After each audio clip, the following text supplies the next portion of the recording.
lanzamos, luego pues, hubo toda una conferencia de prensa. Es un tema sumamente importante que es en definitiva el resultado de una investigación que ha llevado 2 años realizado por la Defensoría del Pueblo y es acerca de los efectos sociales, demográficos sociales del proyecto Camisea.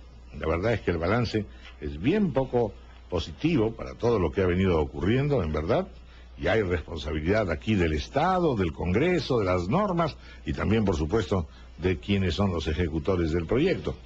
La pregunta que nos hacíamos ayer con un grupo también de técnicos, sobre todo del CONAM, era si en efecto esto es solucionable, y de hecho lo es decir, además del estudio y las conclusiones, hay también un conjunto de propuestas en el documento de la Defensoría del Pueblo. Estamos con el doctor Carlos Salza, adjunto para los temas de servicios públicos y medio ambiente de la Defensoría del Pueblo.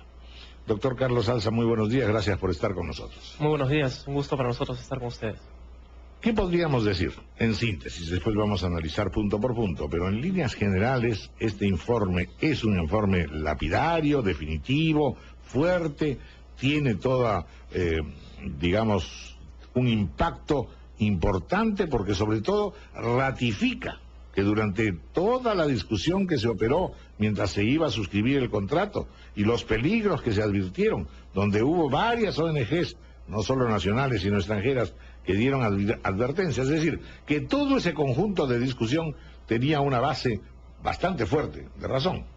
En efecto, mira, la Defensoría del Pueblo recoge en este informe defensorial su actuación desde el año 2000 frente al proyecto Camisea. Después de 2 años de sistematizar la información, de analizar la información y analizar el marco institucional del Estado en lo que es gestión ambiental y gestión de este tipo de proyectos, la Defensoría ha llegado a estas 12 conclusiones y recomendaciones que estamos planteándole al Estado peruano. En efecto, la mayor importancia para la Defensoría del Pueblo radica en la defensa de los derechos y el cumplimiento de las obligaciones estatales respecto de estos derechos. Para nosotros ha sido una profunda preocupación que los derechos de aquellas personas que efectivamente no tienen voz sean afectados. Y ese es el caso, por ejemplo, de las comunidades nativas, las comunidades indígenas y muy particularmente de los pueblos indígenas en condición de aislamiento.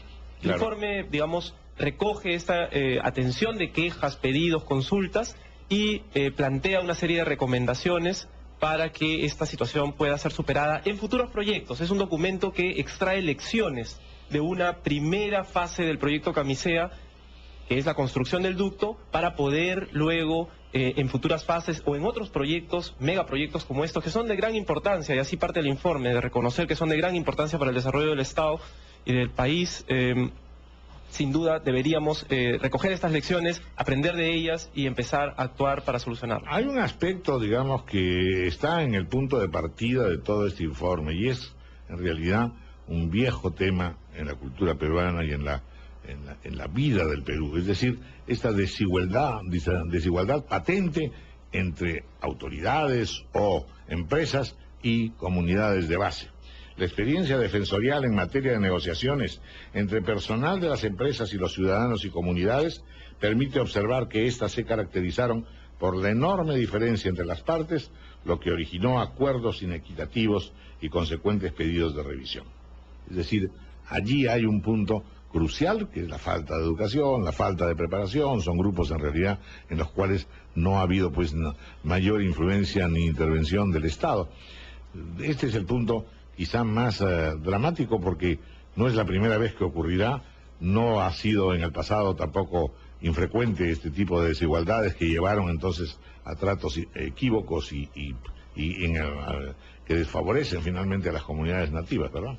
Así es, efectivamente el informe recoge una serie de casos emblemáticos, no es un informe estadístico, sino es un informe de casos emblemáticos en los cuales se da cuenta de cómo las comunidades se han encontrado en una mayor situación de indefensión y evidentemente en una situación de inequidad frente a las negociaciones que tenían que realizar con las empresas para poder valorizar primero los daños producidos a sus propiedades, a sus bienes o a los terrenos en los que viven y por otro lado luego ser compensados, ¿no? En muchos casos tienen que establecerse, por ejemplo, servidumbres Estas servidumbres evidentemente han sido negociadas y el marco institucional que rodea al tema de las servidumbres, por ejemplo, no es el mejor. Podría ser mejorado a través de una ley del Congreso, a través de normas reglamentarias, y es allí hacia donde apunta el informe, a superar esta asimetría que es persistente y que se mantiene, se pone en evidencia a partir de este proyecto, pero se mantiene en otros casos respecto de las comunidades. Pero para que no solo sea un diagnóstico de los daños, ¿trae alguna sección de qué reparaciones corresponden? Es decir, ¿qué cosa sigue a partir de ahora? Lo que la Defensoría está proponiendo en sus recomendaciones son temas muy concretos. Por ejemplo, el tema de una revisión del marco de valorizaciones de los daños generados por proyectos como este. Es decir, si una comunidad tiene que negociar con una empresa, el Estado debería preocuparse de que la asimetría generada entre la empresa, que es muy grande, y una comunidad sin información pueda ser superada. ¿De qué manera? Brindándole asesoría técnica a las comunidades, ampliando los plazos que hay entre la convocatoria a una audiencia y la realización de la audiencia pública, para que esta audiencia no sea finalmente solamente una terapia, ¿no? Es lo que hemos denominado una participación terapéutica de los ciudadanos, es decir, van, participan, pero en realidad no están informados. Son miles de páginas las que contiene un estudio de impacto ambiental. Entonces, ¿hasta dónde el Estado está facilitándole al ciudadano, en mayor indefensión, que es el de las comunidades, la posibilidad de realmente poder participar y decir, yo opino esto sobre este tema? Sin embargo, las recomendaciones son todas a futuro, son diseñar, prevenir, evitar. Sin duda. ¿Qué pasa con la situación actual? Las fotos que hoy día trae el comercio son devastadoras. ¿Qué hacer con esta situación? Porque lo que usted nos está diciendo son recomendaciones para futuro, y lo que me preocupa a mí es el presente. Bueno, en el presente, sin duda, el Estado siempre mantiene el deber y la obligación de investigar, supervisar y fiscalizar a través de sus órganos competentes. Por ejemplo, el comercio refiere hoy los resultados o los impactos que puede tener las rupturas de los ductos. Esto ya está en manos de OCINER. El informe defensorial al final recoge brevemente las cuatro rupturas del ducto y manifiesta cómo nosotros hemos solicitado información a OCINER y OCINER ya está haciéndose cargo del tema. Hay incluso hasta 7 procedimientos, tengo entendido, en OCINER que estarían en trámite, 3 de ellos creo que ya fueron resueltos, de modo que la Defensoría, es cierto, plantea recomendaciones a futuro. Ese es el sentido de un informe defensorial, recoger la experiencia y poder plantear lecciones al Estado para que se modifique la actuación del Estado, tanto en este proyecto que estamos en fase 2. ¿Aplicar online en otros proyectos? Podría, Oceánica, por ejemplo, es un proyecto grande que va a entrar por varias zonas. Sin duda. ¿Ustedes podrían acompañar el proceso más, no ir como arqueólogo ya después de que todo ocurrió, sino lo que suele ocurrir en estos megaproyectos, todo megaproyecto va a generar un impacto tanto en el daño ambiental puro que le llamamos nosotros, es decir, contaminación de ríos, contaminación de aire, contaminación de mar, de reservas naturales, como también daños a la propiedad individual y comunal.